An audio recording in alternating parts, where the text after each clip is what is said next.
रामायण के बाद आखिर हनुमान जी कहाँ चले गए? क्या वो आज भी हमारे बीच हैं? क्योंकि वो अमर हैं। तो क्या वो आज भी धरती पर घूम रहे हैं? प्रूफ देखकर आप भी चौंक जाएंगे। और हम आपको एक खास जनजाति के बारे में भी बताएंगे जिनसे मिलने हनुमान जी आते हैं और उन्हें ज्ञान देते हैं। तो क्या है ये सारी सच्चाई? जानने के लिए बने रहना इस वीडियो के अंत तक।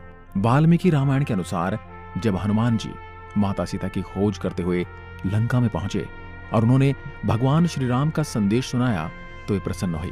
उसके बाद माता सीता ने हनुमान जी को अपनी अंगूठी दी और अमर होने का वरदान दिया। और तब से लेकर अब तक वे इस धरती पर हैं और कलयुग के अंत तक वह इस धरती पर ही रहेंगे, जब तक कल के अवतार का जन्म नहीं हो जाता और वो कलयुग का अंत नहीं कर देते। तब तक हनुमान जी धरती पर भ्रमण करते रहेंगे। त्रेतायुग में जब तक श्री राम इस पृथ्वी पर थे तब तक हनुमान जी उनके साथ ही अयोध्या में रहे और उनकी सेवा करते रहे। और श्री राम के जाने के बाद हनुमान जी वन में चले गए और उसके बाद उन्होंने पूरे त्रेतायुग वहीं पर बिताया। इसके बाद त्रेतायुग में हनुमान जी के बारे में और कोई किस्सा सुनने को नहीं मिला था और त्रेतायुग के बाद आया द्वापर युग।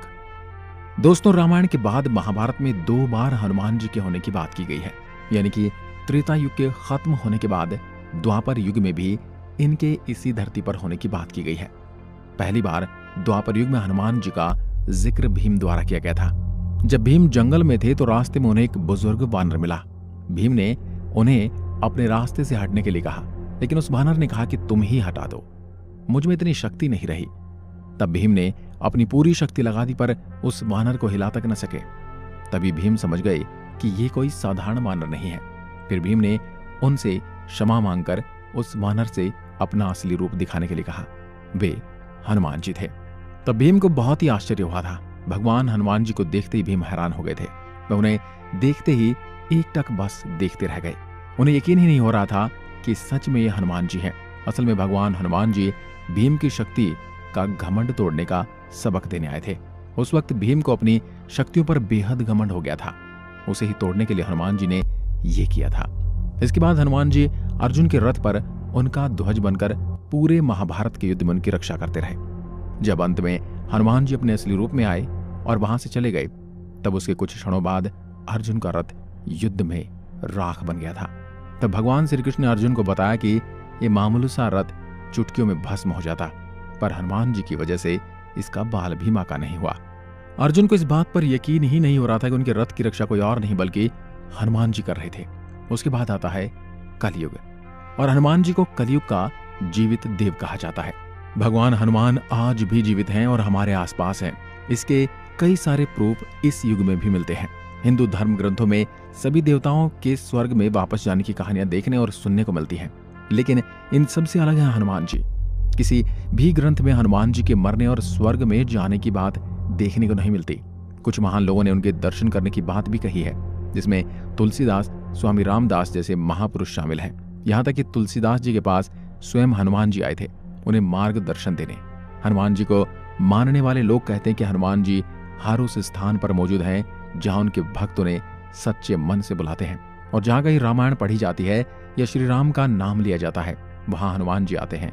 लेकिन अगर धार्मिक मान्यता से अलग देखा जाए तो दुनिया भर में कई ऐसी जगह हैं जहां ऐसे पैरों के निशान बने हुए हैं जिन्हें देखने के बाद पता चलता है कि कोई ऐसा जीव मौजूद है जो आकार में बेहद विशाल है।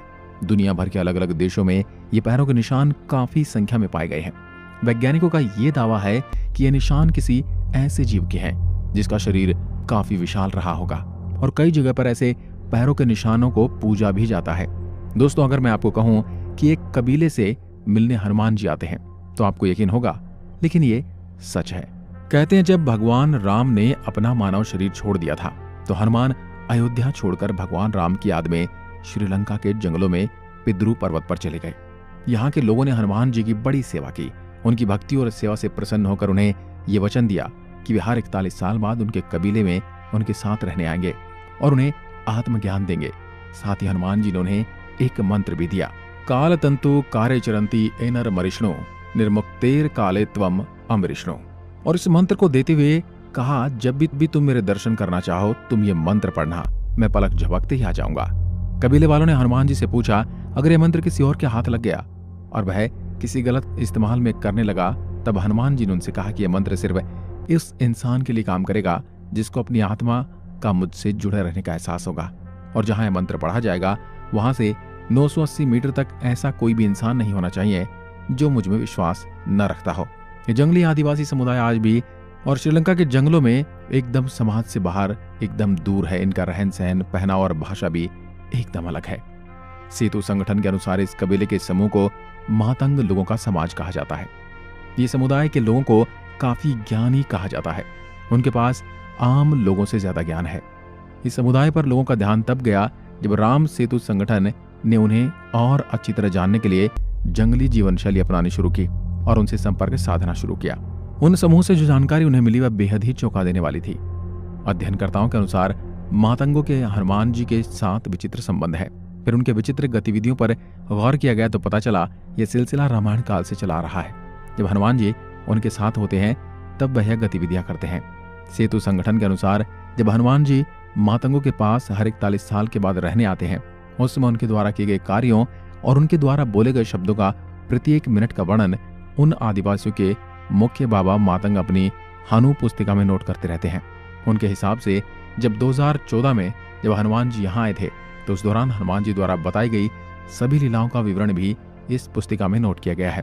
सेतु संगठन ने यह भी दावा किया है कि उनके संत बिद्रू पर्वत की तलहटी में स्थित अपने आश्रम में एक पुस्तिका को समझकर इसका आधुनिक भाषा में अनुवाद करने का प्रयास कर रहे हैं। लेकिन इन आदिवासियों की भाषा इतनी पेचीदा है तो हनुमान जी की लीलाएं भी उससे कहीं ज्यादा पेचीदा बताई जा रही हैं, जिस कारण इस पुस्तिका को समझने में काफी समय लग रहा है। इन लोगों के अनुसार हनुमान जी आज भी जीवित हैं और हिमालय के जंगलों में रहते हैं। हनुमान जी 17 मई 2014 को उनसे मिलने आए थे और अब वह 41 साल बाद यानी 2055 में फिर से आएंगे। उन्होंने बताया पिछले साल एक रात कैसे उन्हें हनुमान जी के दर्शन हुए। सेतु अनुसार हनुमान जी ने मातंगों को एक बच्चे के पिछले जन्म की कहानी सुनाई और उन्होंने बताया कैसे हनुमान जी ने मातंगों के साथ शहद की खोज की और वहां क्या क्या घटनाएं घटित हुई। उन्होंने समय की अवधारणा को भी बताया। जब मनुष्य समय के बारे में सोचता है तो उसके मन में घड़ी का विचार आता है, लेकिन हनुमान जी तो चिरंजीवी हैं। हनुमान जी और अन्य देवों के लिए धरती का समय क्षणिक है। मनुष्य 1 वर्ष देवी देवताओं के 1 दिन के बराबर ही होता है। और ये सारी बातें हम नहीं कह रहे, बल्कि ये सेतु संगठन की रिसर्च है। और इसी के साथ इंडिया से लेकर अमेरिका तक और अमेरिका से लेकर अफ्रीका तक हर जगह एक ताकतवर बंदर की कहानी मशहूर है। जैसे पड़ोसी देश चीन को ही लीजिए, उनके मंकी किंग और हनुमान जी के बीच बहुत ज्यादा समानताएं दिखाई देती है। चाइनीज माइथोलॉजी में कहा जाता है कि मंकी किंग से देवता भी नहीं लड़ सकते। मंकी किंग सबसे ताकतवर और बुद्धिमान था। बिल्कुल वैसे हनुमान जी भी ताकत और बुद्धि के प्रतीक हैं। अगर उन्हें रामायण में अपनी असली ताकत दिखाई होती तो वो लड़ाई चुटकियों में खत्म हो जाती। और बस चीन ही नहीं, दुनिया भर में कई जगह पर कई कहानियों में हनुमान जी ने अपने होने के संकेत दिए हैं और हम स्वयं हमारे धर्म पर यकीन नहीं कर रहे हैं और इन सब चीजों को झूठा कहते हैं। जबकि अब दूसरे देश के लोग भी हिंदू धर्म को मान रहे हैं, वहीं हम खुद इसे अपने से दूर कर रहे हैं। पर अब हमें फिर से हमारे धर्म को समझना चाहिए। अब आप इस पर क्या सोचते हैं हमें कमेंट में लिखकर जरूर बताएं। एक बार फिर मिलते हैं एक और ऐसी ही वीडियो के साथ। वीडियो के अंत तक बने रहने के लिए आपका धन्यवाद। ऐसी वीडियो देखने के लिए हमारे चैनल को सब्सक्राइब जरूर करें। धन्यवाद।